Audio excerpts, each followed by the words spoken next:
Would you like a bigger paycheck? How much should you be paid? If you are a business owner, how much did your employees make last year? How much did you make? Does being a Christian influence your compensation decisions? Should it? If you would like to know what God says about the numbers printed on paychecks, stay tuned to this week's podcast because today, Kent, Vicki, and Nathan will go where angels fear to tread and discuss wages from the perspective of the writer of the book of James. So stay tuned and hang on. Welcome to CrossTalk, a Christian podcast whose goal is for us to encourage each other to not only increase our knowledge of the Bible, but to take the next step beyond information into transformation. Our goal is to bring the Bible to life into all our lives. I'm Brian French. Today, Dr. Kent Edwards, Vicki Hitzges, and Nathan Norman continue their discussion through the book of James by looking at James chapter 4, verse 17 to chapter 5, verse 6. If you have a Bible handy, turn to James chapter 4, verse 17 to chapter 5, verse 6 as we join their discussion. The point is, ladies and gentlemen, that greed, for lack of a better word, is good. Greed is right. Greed works.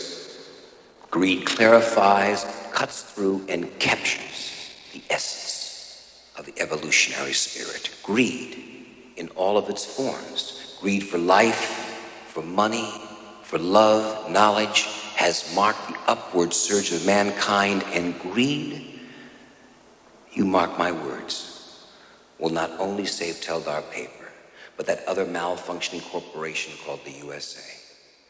Thank you very much.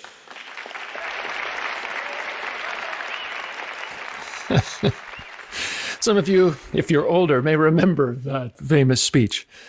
Those are the words of Gordon Gekko, played by Michael Douglas in the movie Wall Street back in '87. Gekko was a corporate raider who wanted to buy a family-run company, break it up, and sell its pieces for profit. And when the people said he was being too greedy, Gordon stands up and gives a speech, arguing that greed is not bad. In fact, it's good. So, is it? Is greed good? No. I would tell you it's not. I mean, just personally, forget Wall Street, just personally. I know when I was first married and we didn't have furniture, there's this place called the World Trade Center. Uh-huh. And I would go with a designer, and it's miles, literally, floors, 15 floors, and miles of beautiful showrooms. And I remember my heart would just beat fast because It wasn't just beautiful items. They were items displayed in a way that would make you just want it, which I did. And I was miserable. And that's not good. Yeah. I can recall a time where I was younger, newly married, and I would see people in similar situations, but they were living very sinful, self-centered lives. And here my wife and I were trying to serve the Lord and serve selflessly. And we're seeing how financially well they are and the beautiful homes they lived in. And I can remember just being so resentful and greedy. I want that. I deserve that. They don't deserve that. How dare they have that and I don't? And even while it was happening in my heart, I knew it was wrong, but it was really hard to break that mentality. Yeah. The love of money can introduce all kinds of sin. But do you think you deserve to be paid more for the work that you do? Of course. Vicki, are you the most righteous one of the group? Are you going to say no, you don't deserve to be paid more for the work that you do? Or what do you think? Oh, yeah, it's 2020. I'm a motivational speaker. There aren't any meetings. I deserve a lot more than I'm getting. That's right. And why do we deserve more? Why do we think we deserve more? Oh, my level of education, the hours that I put in, the stress that I deal with. Sure. The question of compensation is an important one, especially if you can't pay your bills. And if you're wondering why we're asking questions about economics when this podcast is supposed to be about the Bible, you need to understand the situation the people that write over the book of James was writing to. They were persecuted Christians who had to run for their lives, and those whose assets had been tied up in houses and land, well, they were penniless. And James began this letter by encouraging these folks, by showing how their faith allowed them to reframe their circumstances. And he pointed out that during hard economic times, the temptation to sin was acute. And he spoke directly to them as individuals, leaders, and congregations. But as we saw last week in chapter 4, verse 13, James speaks up for the poor Christians by criticizing the leaders of the business community. He told them to develop some humility, that their net worth didn't make them superior to others. But today he continues with an even more ominous warning. In chapter 4, verse 17, he says, anyone then who knows the good he had to do and doesn't do it, sins. What sin is James talking about here? Well, we don't have to wait long to find out, because he goes on in chapter 5, verses 1 through the first part of verse 4, saying, now listen, you rich people. Weep and wail because of the misery that is coming on you. Your wealth has rotted, and moths have eaten your clothes. Your gold and silver are corroded. Their corrosion will testify against you and eat your flesh like fire. You have hoarded wealth in the last days. Look, the wages you failed to pay the workers who mowed your fields are crying out against you. The sin of these business people was greed. They accumulated great wealth, gold and silver and fine clothes, but they did so by exploiting their employees. Did you notice what James said? Verse 4, look, the wages you failed to pay the workers who mowed your fields are crying out against you. And he continues, the cries of the harvesters have reached the ears of the Lord Almighty. You have lived on earth in luxury and self-indulgence. You have fattened yourselves in the day of slaughter. Those are strong words. And notice that he's pointing out the great discrepancy between the lifestyle of the business owner, the CEO, and that of the worker. You are living in luxury, while the cries of your unpaid workers have reached the ears of God. It's certainly not okay with God. God says in verse 6 to these rich people, you have condemned and murdered the innocent one who was not opposing you. He says in their injustice, they are actually guilty of murder. That's serious talk, isn't it? Yes, that is serious talk. It's hard to think of anywhere else in the book where James has been so upset. But maybe that was back then. Maybe that's not today. I mean, how would the business executives of the first century defend this discrepancy? I mean, if they heard James say this to them, they might defend themselves and say, what? I get paid so much more because... You don't know my education. You don't see how hard I work. Absolutely. To quote myself from earlier.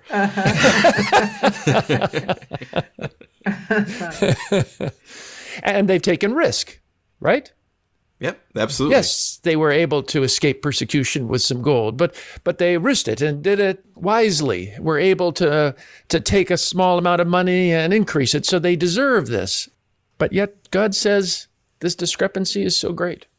They are so rich, and the workmen are so poor that they have fattened themselves for the day of slaughter. They're guilty, he says, of murder. Does this kind of pay discrepancy exist today? Oh yeah, absolutely.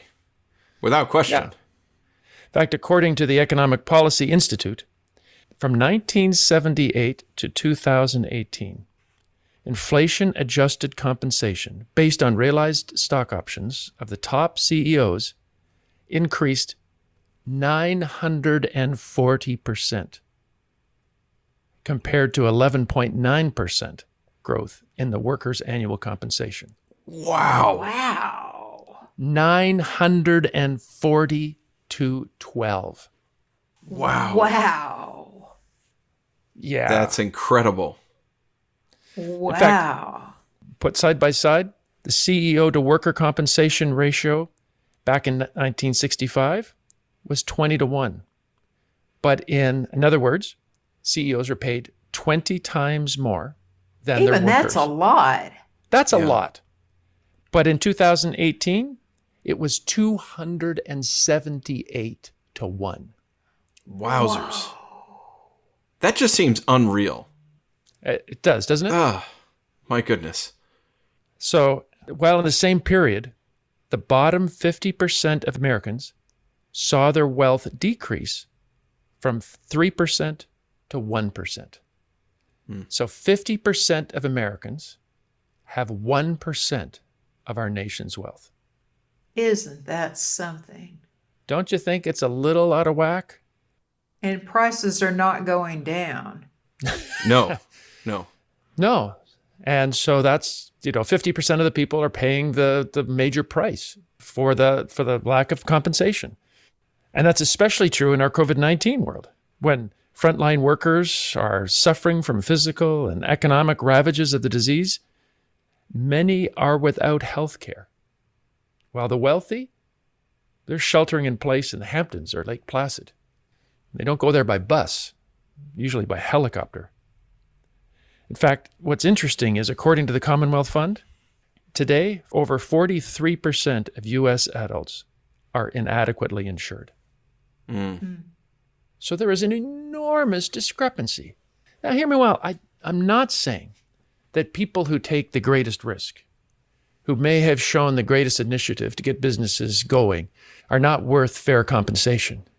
But what James is talking about is it's gone from getting paid what they're worth to having extravagant wealth while other people are suffering. Yeah. Suffering Yeah. because they can't make ends meet no matter how hard they work. What would God say about our economic discrepancy today? I know what he said then. Back then, he said, you have lived in luxury and self-indulgence. You've fattened yourself for the day of slaughter. You have condemned yourself and murdered the innocent one with your indulgence, a person who was not opposing you. So what would he say to us today? Well, I think the solution is not government. It's not necessarily socialism, and it's not communism. I think the solution is generosity. The writer of the book of Proverbs says, one person gives freely, yet gains even more. Another withholds unduly, but comes to poverty. From beginning to end, God asks his people to be generous in every way. In fact, the mark of a godly person is always generosity. And if you look at people who are slowly coming to Christ, who are moving towards making a decision to follow him, one of the characteristics that's often mentioned is that they have become generous. God is generous. Yeah. His people are generous. It's one of the reasons in the Old Testament, in Leviticus 19, the people were told that when they reaped the harvest of their land, he says, do not reap to the very edges of your field or gather the gleanings of your harvest. Do not go over your vineyard a second time or pick the grapes that have fallen. Leave them for the poor and the foreigner. Be generous. I am the Lord your God. In Deuteronomy 14, we're told that every 3 years people were to bring a tithe of that year's produce to their towns to feed the Levites, the aliens, the fatherless, and the widows. They're to be generous to people in need. And maybe one of my favorite commandments in Deuteronomy 15, every 7 years, all debts were forgiven. Anyone in favor of that? Anyone in favor of all debts being forgiven? Please. Except who is not in favor of canceling debts? The people who hold my debt note? That's right. They're saying, look, if a person can't pay off their debt in 7 years, don't hold them down. Don't make them struggle under the burden of an unpayable debt. Instead, let them free, because you are the people of God. I provide for your needs. You provide for those who are in need as well. It's good to mention that this is dropping when people choose to go into debt a lot. So we need to be wise about that. But, truthfully, listening to all this, Ken, for something to change in our culture, I mean, the amount of moral courage that this will take for a person who makes 900% more than their workers. I mean, they're gonna have to give up a lot. They're gonna have to give up their lifestyle. They're gonna have to probably eat crow within the business world. It's just a rather insurmountable task that James is asking people to do. Yeah, he's flying in the face of unfettered capitalism, isn't he? Yeah, capitalism is good. Unfettered? No. That's because as we come as Christian business people, we come with different values, different ethics, and different priorities. We don't just care about the bottom line. We care about our people. Mm. But you ask a very good question. I mean, how in the world would Christian business people, some listening to this podcast, how would they apply this today? And I think it's tough. I'm not a business person, but I like to keep abreast of business trends and do some reading. And I've been fortunate that my wife has always been a professional in the business world, and she gives me insights I wouldn't have otherwise. As I look at possible solutions, I think it's tough to adopt this kind of generosity when you are leading a publicly traded company, because at least in America, you're under obligation only to your shareholders to give them maximum profit. So you'd have to justify how this kind of generosity would be in their best interest. On the other hand, you could become a certified B Corporation. That's a new kind of business that is required under law to balance purpose and profit. B Corps are legally required to consider the impact of the decisions on workers, customers, suppliers, community, and the environment. Wow. You could be like Sam Walton did with his Walmart employees and make them shareholders. So yes, his net worth certainly did increase, but so did theirs as the stock prices rose. But if you're a privately owned company, I think you have more options, and the possibilities are, well, frankly, exciting. You could, for example, follow the example of Dan Price. He's the Seattle millionaire founder and CEO of Gravity Payments up in the state of Washington. Back in 2015, he was hiking with one of his employees, and as they were having a discussion, he realized that this woman couldn't live off the salary she was being paid, at least not well. He then did some investigation and discovered it was really impossible to live up in the Seattle area unless the people made at least $70,000 a year. So he decided that would be the minimum wage in his company. Everyone in his company had to make at least $70,000 a year. Wow. Nathan, that's courageous. Yeah. Maybe foolhardy, some would say, but maybe also courageous. A third of his employees had their salaries double immediately. Double? That was amazing. tough. Doubled. Dan himself had to slash his own salary to make this work. He slashed his salary from $1.1 million a year to $100,000 a year. Whoa, that's a slash. That's a slash. He's not fooling around. He had to mortgage his 2 homes and give up his stock and savings, his millionaire lifestyle. He even rented out his beautiful house overlooking Puget Sound on Airbnb to bring in some more cash to help make this work. He was all in, and people thought he was crazy. Radio personality Rush Limbaugh called him a communist. 5 years later, Gravity has doubled its staff count. I bet. And the value of the payments that the company processed increased from $3.8 billion to $10.2 billion. Wow. Wonderful. Wow. Isn't that amazing? That is such a huge number. Like, million we can barely wrap our minds around, but billion? The increase is incredible. It is.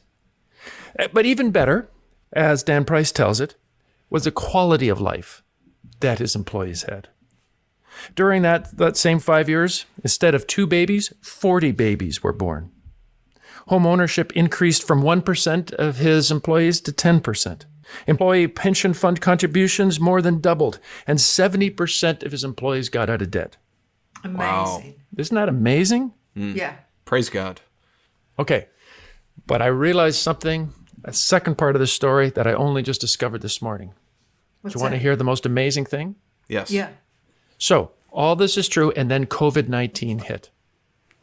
So Gravity Payments works with small businesses. They do credit card processing and so on. So you know who was hit most by COVID-19 are small businesses. So Dan found himself in a difficult situation. He lost over 50% of his business overnight. All these small businesses just went bankrupt. Meanwhile, he's promised these great wages to all these people, and he doesn't know what to do. He's sitting in his office wondering, maybe this doesn't work.